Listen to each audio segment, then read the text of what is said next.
This brings me to my final point. A serious missing factor in U.S. policy towards Iran has been the lack of political support for the organized opposition. The regime in Tehran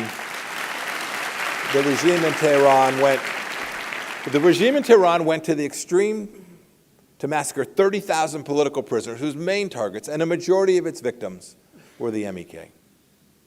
The threat of attack extends far beyond Iran's borders, with the regime having waged terror plots throughout Europe and the United States against the leaders of this movement. Now to correct Iran policy, no matter who is in the White House, it is a necessity for the United States administration to reach out to the Iranian resistance and take advantage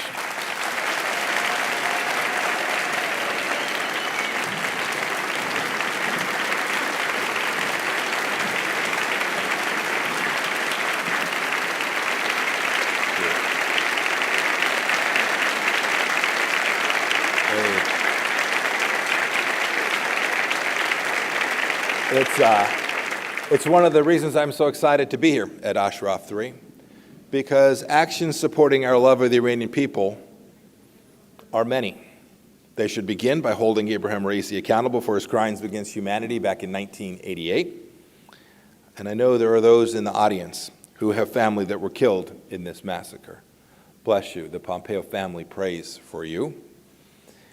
It is true, too, that some of you have loved ones, friends, currently in prison in Evin and elsewhere in Iran, and some who have had loved ones who have simply disappeared or worse. We will never forget any of them, and we will pray for all of them.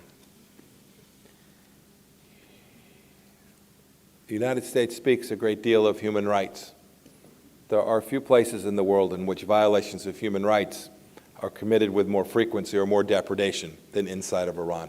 We should never forget this as part of America's policy or the policy of the West. We cannot shower the Ayatollah with money, economic benefits, in the hopes that it won't be used to inflict terror and oppression, because we know the evidence is in. Even Secretary Kerry had to admit that when resources are provided to this regime, they will be used to inflict terror and horrors. I should let you know, however, that I'm hopeful. You all are hopeful too. You're here today. You continue your work because you too share my optimism, your hope, your faith. The world has learned much about this theocracy in the past few years. And it's not that we didn't know it before, but we were frankly a little afraid to address it squarely. In Washington, D.C., there's much consensus, as evidenced by the overwhelming support of the sanctions regime that we put in place. And indeed, you can see it around the world now, too. You can see that even in Europe, the tide of tolerance of this regime is diminishing. I can feel it turning. We all must continue to support the Iranian people as they fight for a freer, more democratic Iran. We must do so in every way that we can. There is so much work that the American civil society can do to further this goal, and its work with your organization to be actively engaged to keep up this fight matters. It is important.